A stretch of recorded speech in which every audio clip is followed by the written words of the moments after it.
प्यारी सी good morning तो रोज़ होती है, लेकिन आज की गुड मॉर्निंग बहुत ही ख़ास है। सिर्फ हमारे ही लिए नहीं दोस्तों, आप सब के लिए भी। जो लोग नवरात्रि का व्रत रखते हैं और माता के आगमन की तैयारी करते हैं, उन सब के लिए आज का दिन बहुत ही ख़ास है। सूरज की किरणों के साथ फूल भी मुस्कुराने लगते हैं, लेकिन 5:20 का टाइम हुआ है तो अभी फूल बंद ही है, खिला नहीं है। लेकिन जब हम माता की चौकी लगाएंगे, उतनी देर में ये फूल खिल जाएंगे। तोड़कर रख देंगे ताज़ा फूल। बंद कली होता है तो वो धीरे धीरे से खिल जाता है। अब जब देर हो जाएगी और तब सारे फूल तो खिल जाएंगे, लेकिन यहाँ पर मुझे एक भी फूल नहीं मिलेगा। जो लोग पूजा करने आते हैं मंदिर में, तो यहीं से फूल तोड़ते हैं और बाकी लोग आज यहाँ से भी फूल तोड़ने आएंगे, क्योंकि नवरात्रि के दिन सबको फूल की ज़रूरत पड़ती है। तो हमने फूल तोड़ लिए, घर वापस आ गए हैं। हमारे यहाँ कल आलू आया था स्टोर से निकल करके, एक बोरी, तो उसको मुझे रखना है सुबह सुबह, क्योंकि ये इकट्ठा रखा हुआ है तो सड़ भी जाएगा अगर इसमें हवा नहीं लगेगी। तो ये जो लकड़ी की झावा बनी होती हैं बड़ी बड़ी सी, इनमें मैं 4 झावा जो है इनमें आलू को ऐसे रखती हूँ। नीचे न्यूज़पेपर लगा दिया है, फिर आलू को ऐसे एक एक करके रख देंगे ताकि आलू सड़े नहीं। और थोड़ा आलू हमने निकाल लिया है, इसको पानी में भिगो कर रख दिया है। काफ़ी सारा मिट्टी लगा हुआ था तो अच्छे से रगड़ कर साफ़ कर लिया है। व्रत में खाने के लिए आलू उबालना ही है तो थोड़ा जल्दी ही उबाल लेते हैं, और इन्हीं आलूओं से अनमोल का लंच भी तैयार कर देंगे, जिससे किचन में थोड़ा कम काम करना पड़े सुबह सुबह। अब पूजा की तैयारी भी करनी है और लंच भी तैयार करना है, ऐसे में बहुत ज़्यादा काम फैल जाएगा। आलू रख दिए हूँ उबलने के लिए। आज हमारा जो नल है थोड़ा सा ख़राब हो गया है, इसकी जाली। तो मैंने हस्बैंड को जगाया और फिर इसको अच्छे से साफ़ कर दिया। काफ़ी ज़्यादा पानी फैल जाता था इधर उधर, और ऊपर छींटें भी बहुत आ जाती थी। काफ़ी ज़्यादा यहाँ पर गीला हो जाता था, जिसकी वजह से मुझे बार बार सूखा करना पड़ता था। किचन का ये जो फर्श है ना, ये जब पानी की छींटें आ जाती हैं तो बहुत ज़्यादा इसमें गीलापन रहता था। तो यहाँ पर कुछ भी रखते थे तो सारा नीचे का सामान भी गीला हो जाता था। अभी नल तो सही हो गया और हमने आलू उबाले, फिर उसका आलू का पराठा बना दिया है। वैसे तो हेल्दी नहीं होता है आलू का पराठा, लेकिन रोज़ रोज़ तो बनाते नहीं है, कभी कभी चलता है। और आलू का पराठा अनमोल को पसंद भी बहुत है। अब फटाफट जल्दी में यही कुछ बन सकता है। अगर और कुछ बनाएंगे तो किचन में फैलाव ज़्यादा हो जाएगा। आलू का पराठा बन गया है, इसे मैं पैक कर देती हूँ। कितना भी जल्दी काम करो, लेकिन 7 बजते बजते बहुत सारा काम हो जाता है।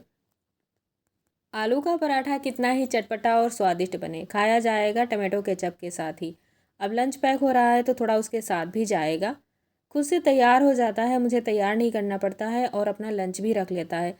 जब ये टमाटो केचप पैकेट में था बड़े वाले, तब मैं इसे नहीं देती थी निकालने के लिए, क्योंकि ज़्यादा निकल जाता था। अब ये बोतल हो गई है तो मेरा काम आसान हो गया है।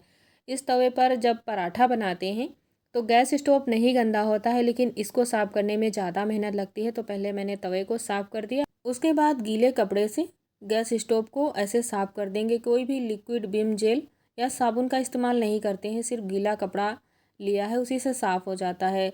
जो तवा इस्तेमाल करते हैं पराठा बनाने के लिए, उससे ना ये गैस स्टोव और इसके आसपास का एरिया बिल्कुल भी चिपचिपा नहीं होता है, क्योंकि तेल की छींटें बाहर नहीं आती हैं। तो ये गैस स्टोव ना फटाफट साफ़ हो जाता है। थोड़ा सा तवा जल जाता है, उसको साफ़ करने में मेहनत लगती है, लेकिन बहुत ही आसान ट्रिक है, जिससे तवा बहुत ही आसानी से साफ़ हो जाता है बिना मेहनत के। पूरे घर में सुबह झाड़ू तो लग गया था, लेकिन पोछा नहीं लगाया था, क्योंकि टिफ़िन के लिए देर हो रही थी। हस्बैंड चले गए हैं अनमोल को ले करके। उसके बाद वैसे तो नहीं आते थे, रोज़ तैयार होके जाते थे, लेकिन आज पूजा करनी है तो दोबारा से आएंगे अभी वापस। तो उनके आने से पहले फटाफट मुझे माता की चौकी लगा देनी है। बाकी की जो तैयारियां हैं वो हम करते रहेंगे, बस चौकी लगा देंगे ताकि हस्बैंड पूजा कर लें और चले जाएं शॉप पर। मुझे टाइम लगेगा पूजा करने में और बाकी तैयारियों में, लेकिन उनके आने से पहले जो थोड़ी बहुत तैयारियां हैं पूजा की, वो मैं कर देती हूँ। हमारे यहाँ कोई भी हम कपड़ा पहने, कोई भी मना नहीं करता है, लेकिन जब भी पूजा पाठ होता है तो मैं साड़ी ही पहनती हूँ, और घर में सब लोग बोलते भी हैं साड़ी पहनने के लिए। वैसे कोई भी कपड़ा पहनने के लिए मुझे कोई मना नहीं करता है, जो मर्जी मैं पहन सकती हूँ। 1-2 दिन पहले से ही तैयारी चल रही थी, तो सुबह कोई ज़्यादा हड़बड़ी नहीं है। आधे से ज़्यादा काम तो हमने कल ही कर लिया था। चौकी लगाने के बाद कलश बना लेंगे। ये जो हमने लोटा लिया है, इसमें कलावा पहले से ही बांध दिया है। जल भर देंगे, एक सिक्का, सुपारी और हल्दी की गांठ डाल देंगे। इलायची और अक्षत दल पुष्प भी डालते हैं इसमें, लेकिन वो सड़ने लगते हैं, इसीलिए मैं ये नहीं डालती हूँ। और ये जो आम के पत्ते हैं, इनको आपस में जुड़ा ही रखते हैं, इसे अलग नहीं करते हैं। और ये हमारा कलश तैयार हो गया है। ये जो नवरात्रि पूजा की तैयारी है और माता की चौकी की स्थापना हर कोई अपने अपने ढंग और अपने अपने तरीके से करता है, जिसका जैसा भक्ति भाव और श्रद्धा हो और सामर्थ्य हो वैसे स्थापना करता है और वैसे ही पूजा पाठ करता है। लेकिन माता के भाव तो सबके मन में होते हैं। तो यहाँ पर हमने मिट्टी के पात्र में थोड़ी सी गमले से मिट्टी लाई थी, उसी में जवारे बो दिए हैं। कुछ लोग गेहूँ भी मिक्स कर देते हैं, चाहे तो मिक्स कर देते हैं। और यहाँ पर मैंने गुड़हल के पुष्प चढ़ा दिए हैं। कहते हैं गुलाब या गुड़हल मतलब लाल फूल माता को चढ़ाना चाहिए, तो हमारे यहाँ यही मिला था तो मैंने इसी को चढ़ा दिया है। चाहें तो कोई भी फूल चढ़ा सकते हैं।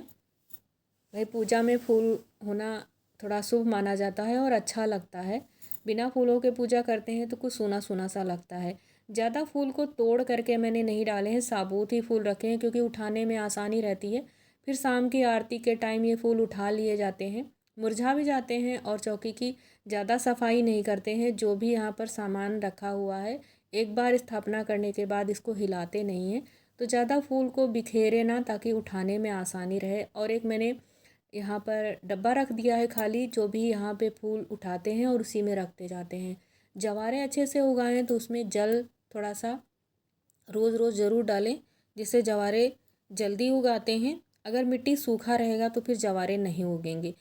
ये जो पैकेट देख रहे हैं आप दोस्तों, ग्रह शांति किसी प्रचार प्रसार के लिए नहीं है, लेकिन जो लोग नवरात्रि के 9 दिनों तक पूजा करने के बाद रोज़ हवन करते हैं उनके लिए बहुत ही उपयोगी है। ये गाय के गोबर से बने हुए सुगंधित हवन कुंड। रोज़ आपको उपलो या फिर लकड़ी की ज़रूरत नहीं है हवन के लिए, बस एक हवन कुंड आपको किसी पात्र में रख कर जला देना है। यहाँ पर मैंने गलती करी थी, छोटा सा मैंने दिया लिया, उसमें इसको रख के जला दिया, जिससे ना आसन जलने का डर हो गया था, क्योंकि इसमें काफ़ी तेज़ आंच होती है और ये पात्र ना काफ़ी ज़्यादा गर्म हो गया था। तो हवन कुंड को जलाने के लिए जो भी आप पात्र लें थोड़ा सा बड़ा और मोटा लें, क्योंकि इसमें गाय का गोबर मिक्स होता है तो आंच इसकी काफ़ी तेज़ हो जाती है। लेकिन इससे हवन करना बहुत ही आसान हो जाता है। जो आप माता के लिए प्रसाद चढ़ाते हैं, लौंग इलायची खील बतासा थोड़ा सा इसमें डालकर हवन अपना पूरा कर सकते हैं। जो लोग 9 दिनों तक रोज़ हवन करते हैं उनके लिए बहुत ही उपयोगी है, तो आप लेना चाहें ले सकते हैं। ये जो हमने माता की चौकी लगाई है बहुत ज़्यादा बड़ी नहीं है, छोटे ही साइज़ में है, तो सारी चीज़ें इसी पर आ जाएं। तो यहाँ पर जितनी भी मैं चीज़ें रखती हूँ सारी छोटे ही साइज़ में रखती हूँ। ये जो चावल से भरा हुआ पात्र है, इसमें टूटा हुआ चावल नहीं होना चाहिए, साबुत चावलों से भरा हुआ पात्र होना चाहिए। तो यहाँ पर मैं छोटा सा ही पात्र रखती हूँ। बड़ा सा होगा तो वो देखने में अच्छा नहीं लगता है और जगह भी काफ़ी ज़्यादा ले लेता है। इसकी कोई मैंने डेकोरेशन नहीं करी है, ये मेरे पास पहले ही रखा हुआ था। आपने अगर हमारे ब्लॉग देखे हैं तो बहुत सारी पूजा में आपको ये मटकी दिखी होगी। और ये जो नारियल पे हमने चुनरी लगाई थी, इसकी पतली सी लैस उलझ गई और निकल गई। जो जब भी आप कोई चुनरी लें तो उसमें चौड़ी पट्टी वाला लेस लगा हो, वो ज़्यादा बढ़िया रहता है, क्योंकि ये ना कभी कभी लगाते समय ही उलझ जाती है और ये निकल जाती है। कभी कभी तो थोड़ा सा निकला ही हुआ होता है, मैंने शायद ध्यान से नहीं देखा होगा। सुबह के 5 बजे से जो तैयारियां शुरू हुई थी, 10 बजे पूजा पाठ सारी तैयारियां हो गई, बस पेट पूजा बाकी है। छत पे कपड़े डालने आए तो ध्यान आया आज हमने अपने पौधों में तो पानी ही नहीं डाला है, क्योंकि चले गए थे सुबह फूल तोड़ने, तो ये वाला काम हमारा दिमाग से निकल गया। ये जो नींबू का अचार बनाना है, इसका मसाला बनाने का वक्त नहीं मिला, तो मैंने इसे फिर से धूप में रख दिया है। अभी चाय नाश्ता हो जाएगा, फिर दोपहर में जब फुर्सत मिलेगी तो इसके लिए मसाला बनाएंगे। पूरा दिन धूप में नहीं रखेंगे वरना नींबू बहुत ज़्यादा सूख जाएगा। यहाँ पर मूंगफली और लावा हमने भून लिया है। अब इसी कढ़ाई में आलू को भी भूनेंगे, तो इन्हें निकाल कर साइड में रख देंगे और इसी गरम कढ़ाई में 4 चम्मच घी डाल देंगे, आधा चम्मच जीरा, और फिर उसके बाद उबला हुआ आलू जाएगा इसमें। ये आलू खाने में बहुत ही स्वादिष्ट लगता है। वैसे तो सारे लोग ऐसे ही उबला हुआ आलू बनाते हैं, भूनते हैं, लेकिन मैं इसमें जो एक मसाला डालती हूँ उसकी वजह से ना ये आलू बहुत ही स्वादिष्ट लगता है। जो लोग व्रत नहीं रखते हैं उसका भी मन करता है कि कटोरी भर के हम खा लें, इतना स्वादिष्ट लगता है। और जब व्रत होते हैं ना तभी बनाते हैं, और ऐसे तो खाने के लिए नहीं बनाते हैं कि रोटी के साथ भी खाने के लिए बना लें। इसलिए नवरात्रि में ये बहुत ही स्पेशल आलू होता है हमारे घर का। टमाटर 2 लिए थे, हरा धनिया खूब सारा, अदरक और हरी मिर्ची। व्रत में ये सारी चीज़ें तो खाते ही हैं लोग। कुछ लोग हरी मिर्ची नहीं खाते हैं तो काली मिर्ची डाल सकते हैं और हरी मिर्ची स्किप कर सकते हैं। हमारे यहाँ तो हरी मिर्ची खाई जाती है, लाल मिर्ची नहीं खाते हैं। और इसका मैंने पेस्ट बना लिया। उसके बाद ये भुने हुए आलू में डालेंगे और फिर से ना तेज़ आंच पर आलूओं को भूनेंगे 4 से 5 मिनट।